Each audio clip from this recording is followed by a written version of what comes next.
I recently checked out Rental Person Who Does Nothing. Now, this has been getting a little bit of marketing hype, though. To be fair, it was released in January here in Canada, which has been a pretty slow month book-wise, so maybe there's a little bit of room to push this somewhat unique story.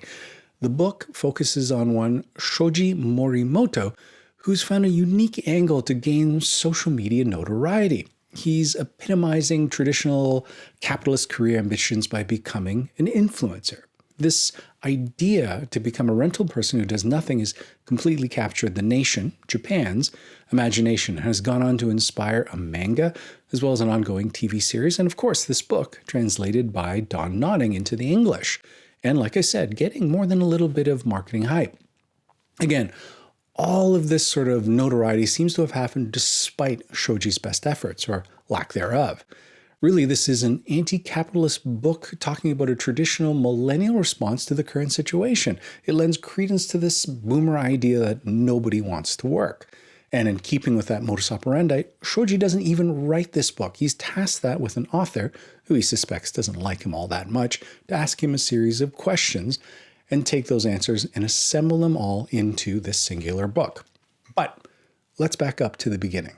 In June 2018, Shoji is the 30-something living in Tokyo who decides to start the Rental Person Who Does Nothing.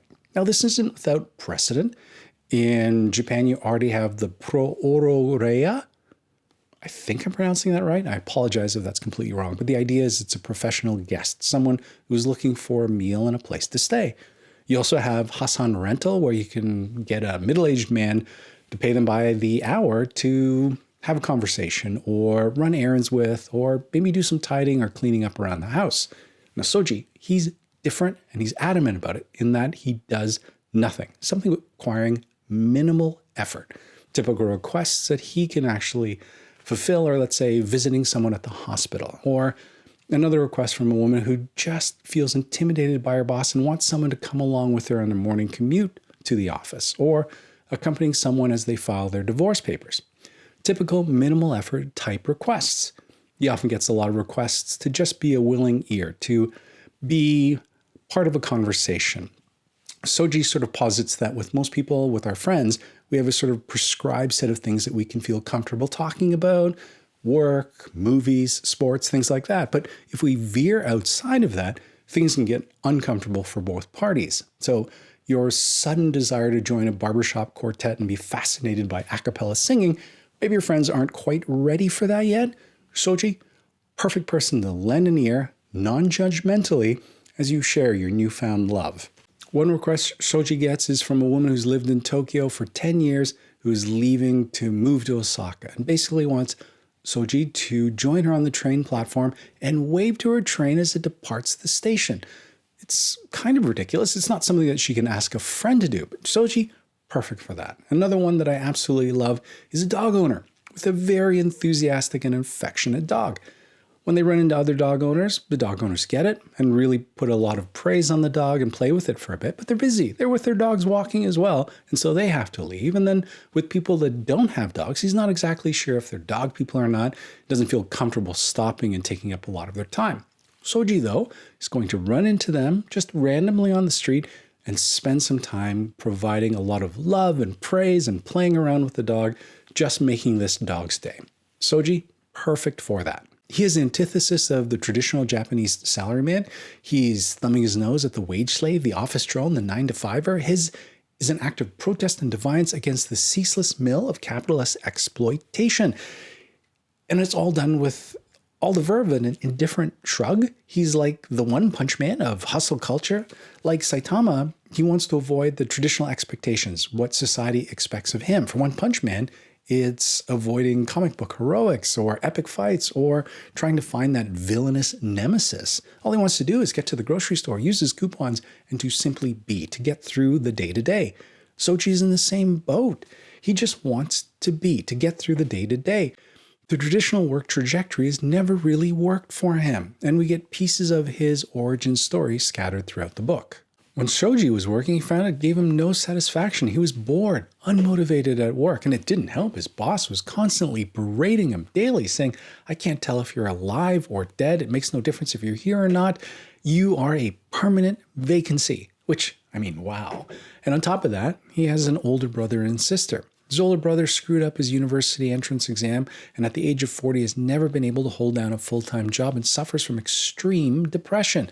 His sister, always looking for the right type of job, and when she failed to get the job that she was after, ended up dying by suicide. So yeah, you can see how that's going to severely skew your relationship to work. He's clearly not alone out there. Here in North America, there's countless articles about how Generation Z and millennials are renegotiating their relationship to work.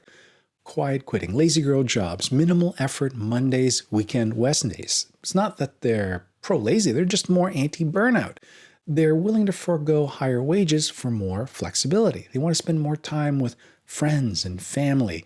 They have an increased devotion to slower hobbies, developing new interests, foregoing all of these extra professional commitments for the sake of less stress. And honestly, it feels like the only rational response when you consider the increased cost of living, housing costs, and everything else. Here in Canada, we love our duopolies, so we end up paying the most for the internet, for the worst service out there.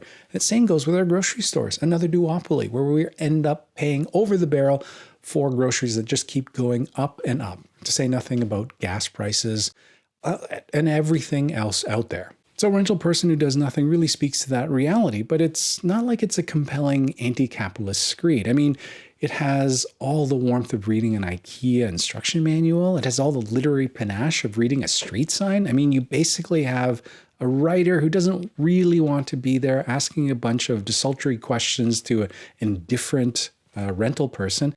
And neither seems totally invested in the entire effort, so not exactly a page turner. And I have to admit, there is this one niggling point that just bothered me right from the very beginning. When he's starting out, he feels like he doesn't want to charge anyone for his effort. He doesn't feel like it's fair. He just wants to charge for transportation costs to get to said venue and any costs incurred at the venue itself, but otherwise nothing. He just felt like it wouldn't be fair. People would feel like they weren't getting their money's worth. So someone paying money for a 10-minute engagement would feel ripped off when someone else was getting a 4-hour engagement. And yet, when I look online, it seems pretty clear that he's charging $70 for every single engagement.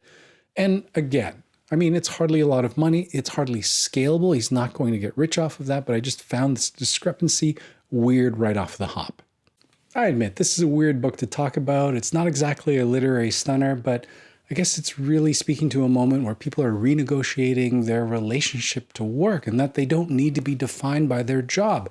And that in the face of the mounting cost of absolutely everything, the only rational response is to focus on the self.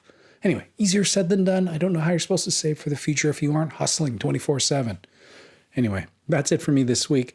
It's been a great month of reading for January, a 5-star read already in 2024 that I'll be talking about in a coming week.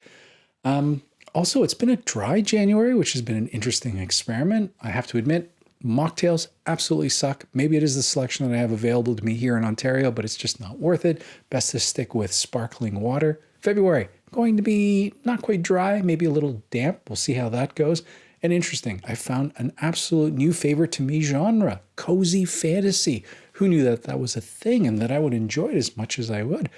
This is a book that we're reading for the Discord, Legends and Lattes, and I'm just finding it just perfect for the sort of hibernating vibes of January, February. Anyway, that's it for me this week. I hope you all have a great week of reading, and hopefully we'll talk to you again soon.